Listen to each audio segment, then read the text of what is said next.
What is going on, everybody? This is your boy Sean, aka Stay Puff 1983, and today is a special video request from Sleepy Reader 666.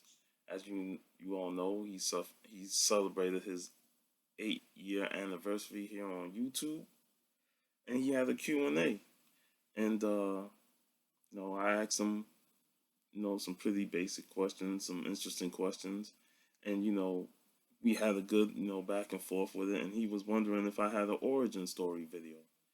Now, I know I did part of that on a live stream with Lady Fantastic and others, Steve Whiting, where we talked about our comic book origin story.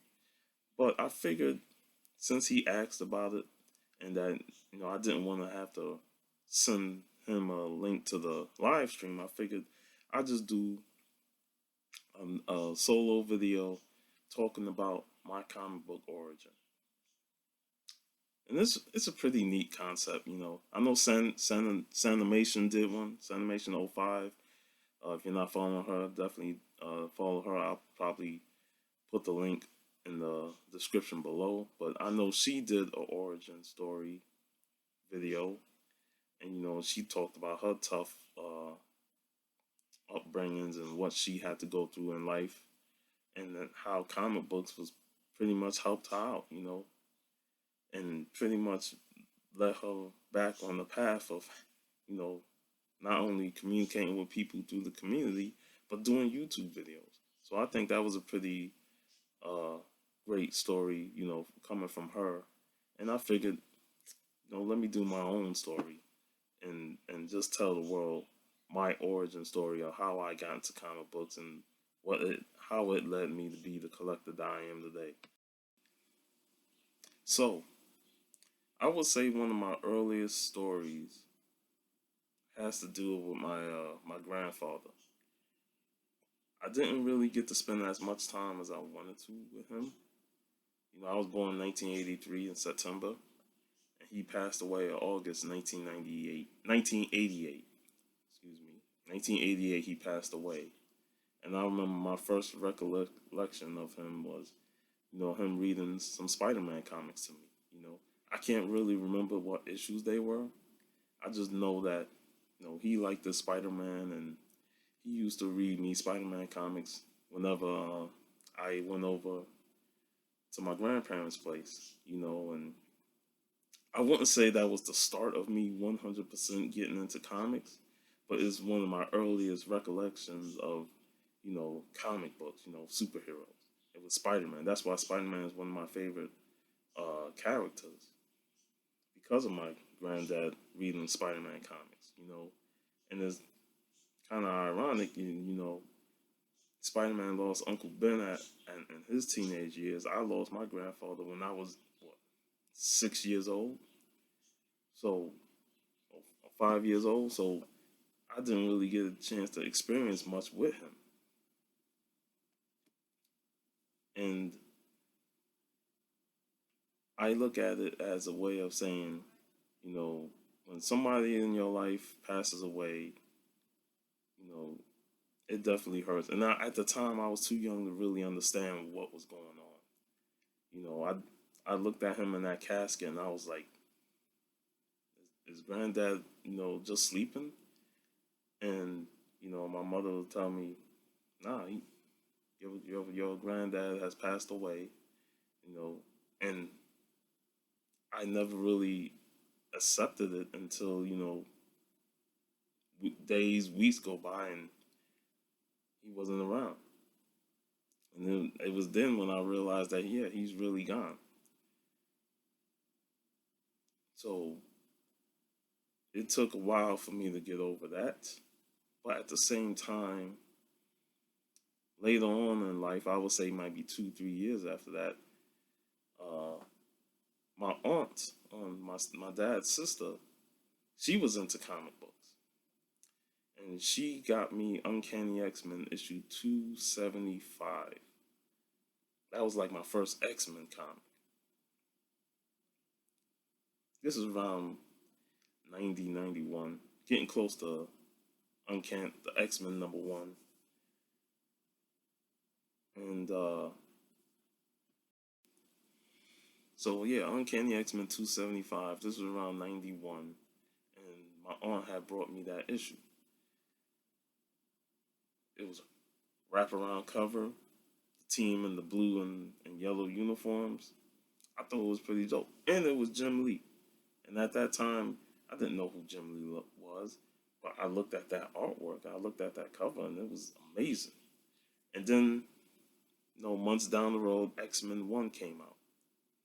And I was like, this was at the time when X-Men was really starting to pop, you know, especially before the cartoon, you had the X-Men comic books. At least for me, it was starting to pop with, what was coming out. X-Men 1 was a huge deal. And, I brought that, with my own little allowance, because my aunt would occasionally pick me up and take us to a comic store. And yeah, I would say that X-Men issue 1 was like the driving force of me becoming a comic book fan.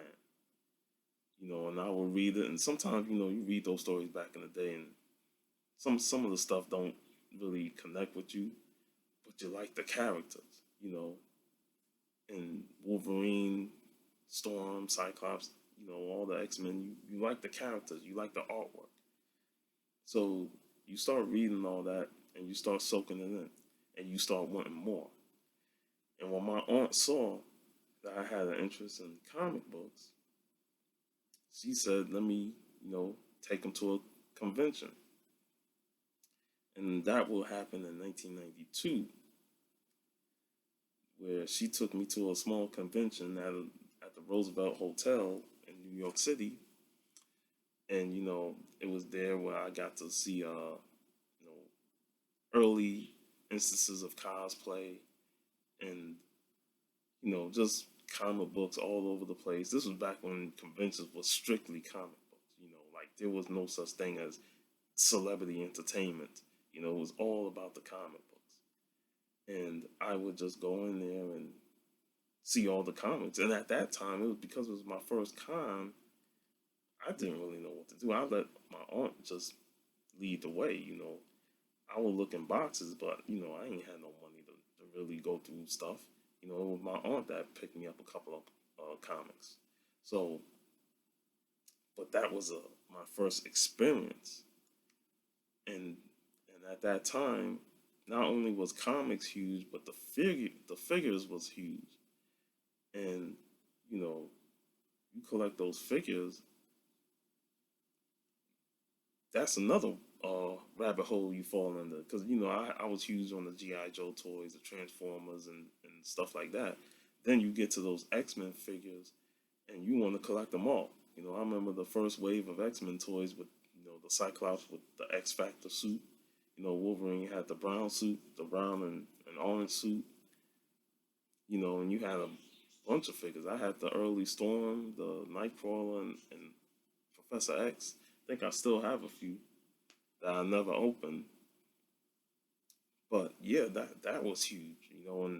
And I remember I had this X-Men case that had all like a couple of figures in it. And I remember I did a post on Instagram a few years ago.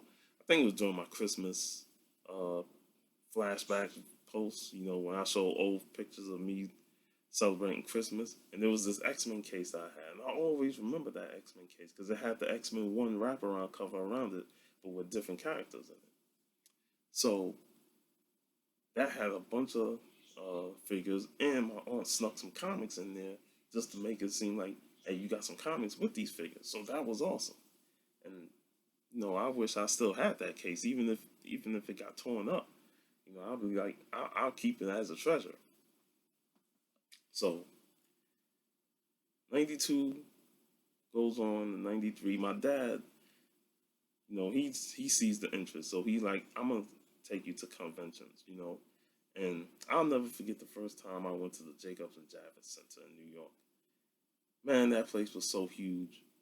We would go there occasionally for the Comic Cons and the car shows, but that place was huge. Right there in Midtown Manhattan, and this is before Midtown Comics even existed.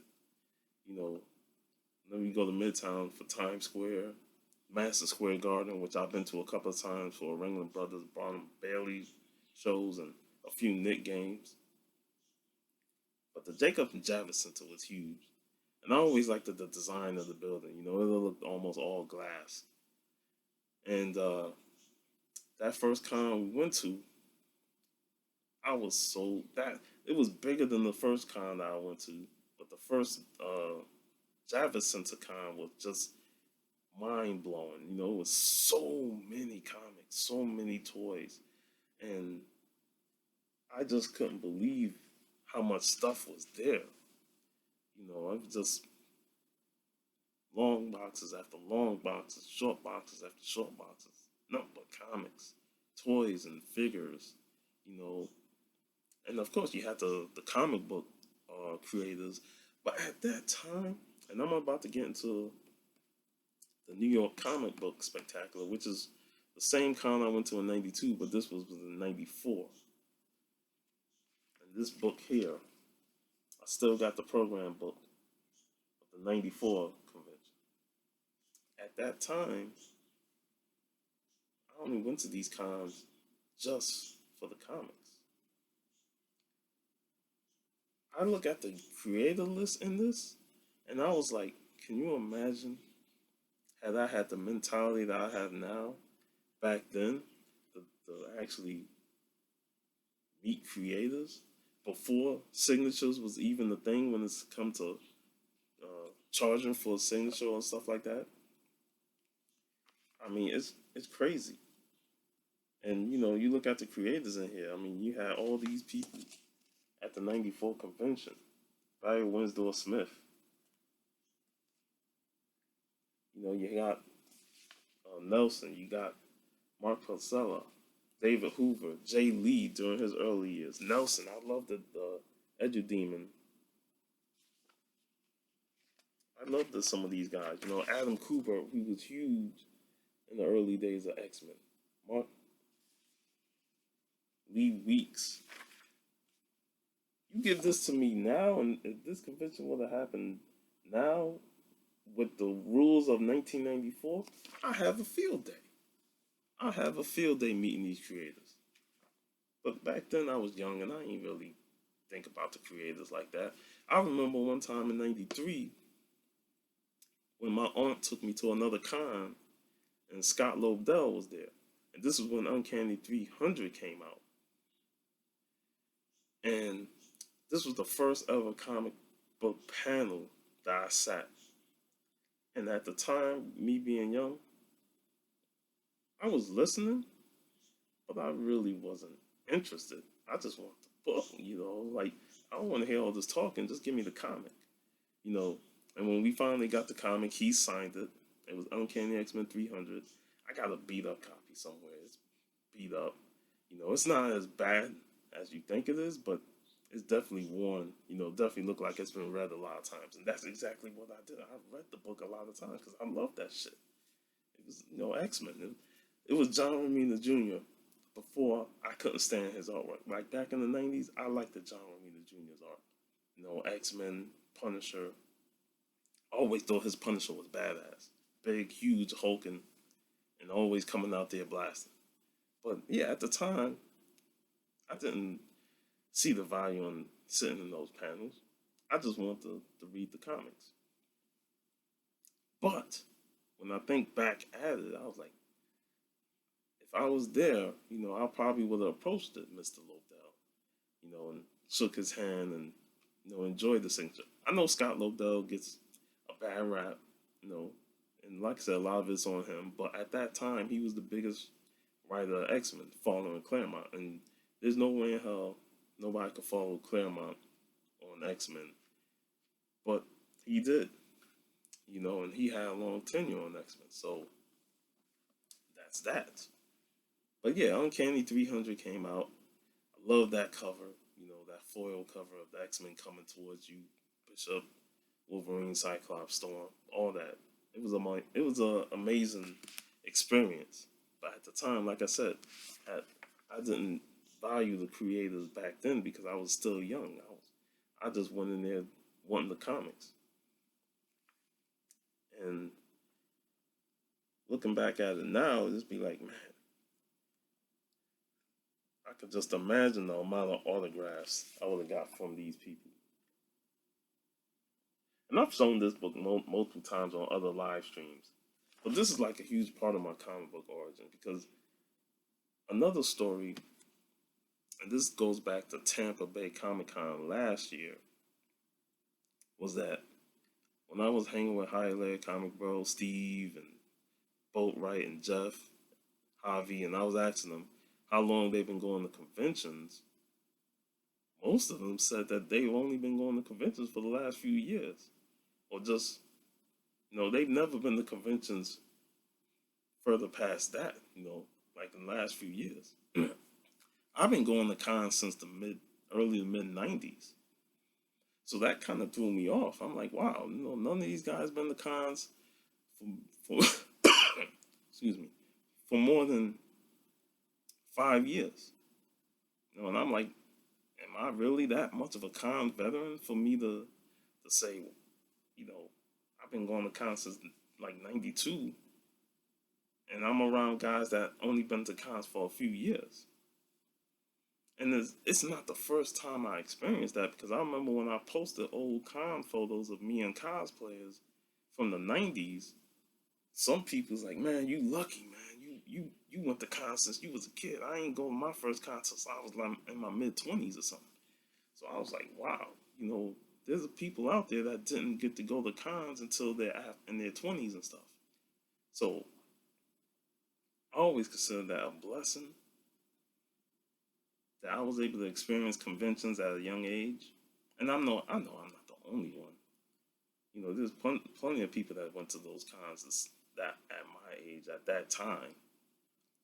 But for meeting community members and seeing that they've only been to cons for like the last 2-3 years was pretty surprising. So I always chalk up the experience of going to those early cons as me building as a comic collector and as a comic book fan.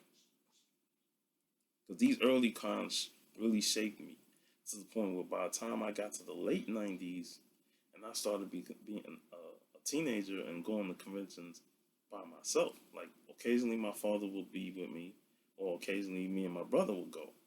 But there was a couple of cons that I went to by myself at 15, 16 years old. And in New York, you got travel. You ain't got to worry about driving. You can jump on the subway, go to the convention. And Big Apple Comic Con, which was the next one that I started to go to in the late 90s. And remember, this is all before New York Comic Con even existed. There was no New York Comic Con back in the 90s. That didn't come into the play until like the 2000s. So I went to Big Apple Comic Con. That was like the con, mid-sized level con. It was always at the Cathedral Church over there in Columbus Circle. And I went to those shows numerous times. They would have like 3-4 shows a year. And the ticket price was like ranges between $5 to $10. Sometimes free if there's a special occasion. You could just donate, and the show was free. So it was at that con where I started to really focus on building runs, hunting back issues. Remember when comic books used to have the little caption bar that says this specific event happened in this issue? Whenever they put the asterisk next to what the character is saying, they'll put the bar saying that this happened in this issue. I will remember that, and I will go out to comic shops or conventions and hunt for that issue. Like, okay, I need this issue. Oh, this was the one that was referencing like Amazing Spider-Man 422. Need that. So that's how my con collecting really started building. My comic book collection building because of those caption boxes. Without those caption boxes, I wouldn't know what specific issue I would need to buy. So that's how digging in them dollar bins, them $2 bins, $5 bins, that's how my comic book habit started to grow. Because I knew what I was going for. Yeah, I would randomly grab some books. definitely buy old X-Men issues. But the issues that I specifically wanted, that I specifically needed, because of the reference and them caption bars, I made sure I wrote them down. And this is before you had, cell phones and stuff, the CLZ apps and stuff like that, where you can just document everything. And then when you go to the con, it makes it easier to look for what issues you need. Back then, you had to write everything down. And I would have me a little notebook, write down the issues that I needed, and go to the con and hunt for them. That was big for me, because like I said, it really built my hunting skills to the point where if I need this to find this book, I'm gonna go actively find it. I'm gonna search the whole con for it, and that was a big deal for me. One of the first creators besides Scott Lobdell that I actively went for a signature on was John Romita Sr. I've told this story numerous times. I've told this. I did a post on Instagram, and it got a huge response, And it's a funny story, when I look back at it. This was around 90, 98, 99. And John Romita Sr., I brought a Spider-Man book there. So when my dad saw him, he had the big Spider-Man banner across his name. My dad's like, "Oh, he's a Spider-Man artist. Man, you should get that book signed, man. He did Spider-Man." So in my mind, I'm excited because I'm like, I'll get to meet the Spider-Man creator. That's first, right? I jump online, excited, happy. I'm getting to meet this legendary Spider-Man creator. Then I notice the person in front of me got older books from the 60s and 70s. The person behind me had books from the Bronze Age. And I look at the book that I had, and it was a modern book. It was like 1995. I'm going to show it in a minute, but it was a modern book. I was like, I don't think he did it. And then I opened the book up, took it out, and looked at the credits inside, and his name wasn't on there. So I started to freak out. I was like, oh shit, man, he ain't do this book, man. I might get up there and get embarrassed. He might look at me like, man, I ain't do this book, man. What you bring this crap for? And at that time, I didn't want that type of rejection. So I wanted to jump off the line. But my dad was persistent. He's like, no, stay online. He did Spider-Man. He did the art on Spider-Man. He'll sign it. So as the line is moving forward, I'm getting more and more, the anxiety is creeping over me. That mentality of jump off the line, man. He ain't do it. He's going to look at this book and say, what the hell you bring this for? I ain't do it. And it's something that McFarlane might have that type of mentality. If he ain't do it, he ain't signing it. Even if it's his character, if he ain't do it, he ain't signing it. I got up to the front. I introduced myself, shook his hand, and then I handed him the book. Trembling, shaking, I handed him the book. And the book that I handed him was Maximum Clonage Omega. And as you can see, he signed it. He looked at the book and he said, son, I did not do the art on this book. I did not do it. But if you want me to sign it, I will gladly sign it for you. And that's what he did. He signed it, John Romita, Spider-Man, Maximum Clonage versus the Jackal. I got a picture with him, but I, for my dear life, cannot find it. It's been one of the mysteries over the last couple of years that I can't find that damn photo of me and John Romita Sr. I know it's around here, but I have to find it. But I look at this book and I'm like, this is a piece of shit book. Like, I was gonna say it's a garbage. I mean, it's part of the Clone Saga. This whole event was just. I'd rather read Maximum Carnage than Maximum Clonage. This shit was garbage, man. And the interior artwork wasn't all that great either. But it's the story It's the story of this book, and John Romita's signature is what makes it special. Like, this book ain't worth nothing, but for me, I treasure it because I got to. It was the only chance I got to meet John Romita Sr.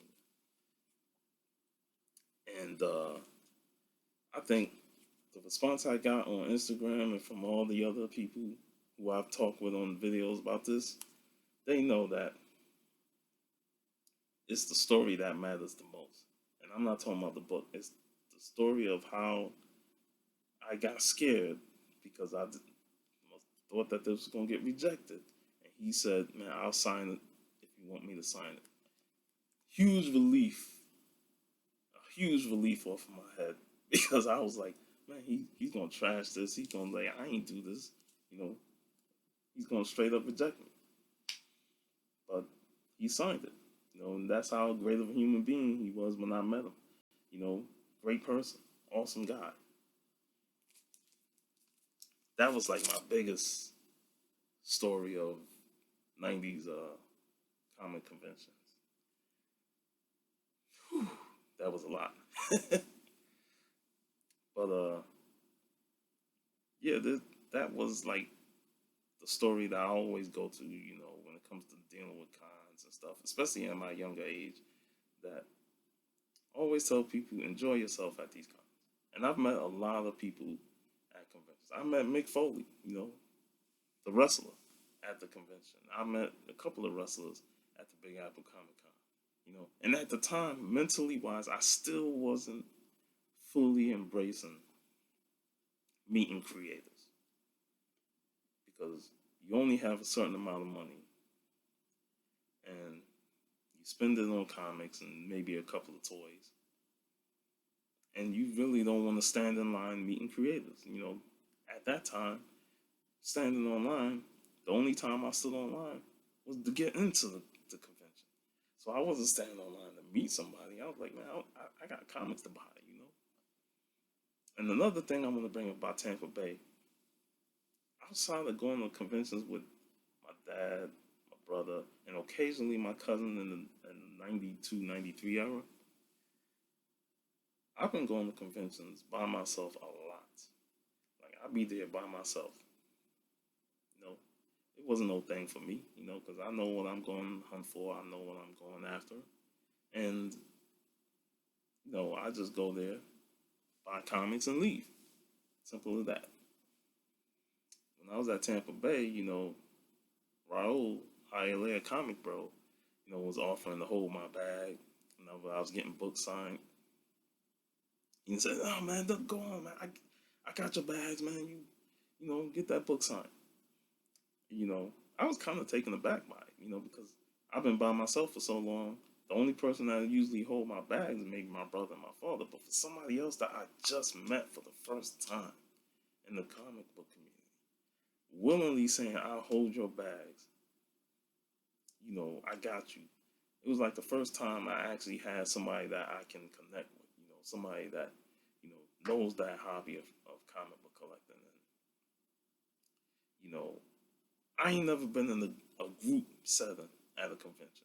It's always one or two people, but I ain't never been with a group. And Tampa Bay Comic Con last year was special, like really special. And I always looked at it as, one of the things I was happy to actually attend because I was waffling on whether or not I was going to go to Tampa Bay 2019. But when them guys brought my name up in the group chat, I was like, all right, I got to go. If those guys are going to be there and they're bringing me up saying we need Puff to get there, I was like, all right, I'll be there. And it was the best experience I ever had, just meeting members of the community, hanging out with them guys and traveling throughout the con as a group. We even hung out at a vendor for over an hour. I mean, we was there just digging for the comics, man. And the guy had great deals. He had great deals and great prices. So we was there for over an hour just going through every box. I know that dude appreciated us because he saw we was actively going through them boxes, buying comics. We wanted them books. So he appreciated that. So I know that's more recent stuff, but still is it's it's a part of my Comic Con collecting comic book story, say as you will. And I just looked at it as a fun, super fun experience. And that's what these conventions are about. That's why it's disappointing that this whole COVID-19 kind of ruined this year because we was planning the biggest meetup at MegaCon 2020. And now it was just announced today that MegaCon 2020 is officially canceled. They'll be back next year. And it's been a disappointment. This whole COVID-19 just ruined the whole year for us convention goers, And I just look at it as it's sad. Only good thing is I don't get to spend money. I don't get to spend money. But all the money that I saved up, I guess I'll put it to other use and then, put some up for next year, and hopefully next year it gets off to a good start, because this year has been a disaster so far. You know, we're almost halfway through the year. And I've been going for 30 minutes, so I'm just going to wrap this up. There's probably a lot that I left out, but I don't want to go too long than I'm at 31 minutes, going on 32, so I figured I end it right here. But I'll just say this: comic book has been part of my life since the 90s, and my grandfather used to read Spider-Man comics to me. My aunt really, helped me fuel that love for comic books. And sadly, she passed away around 1998, and that was like a big loss for me because, she was a comic book collector. She loved buying comics.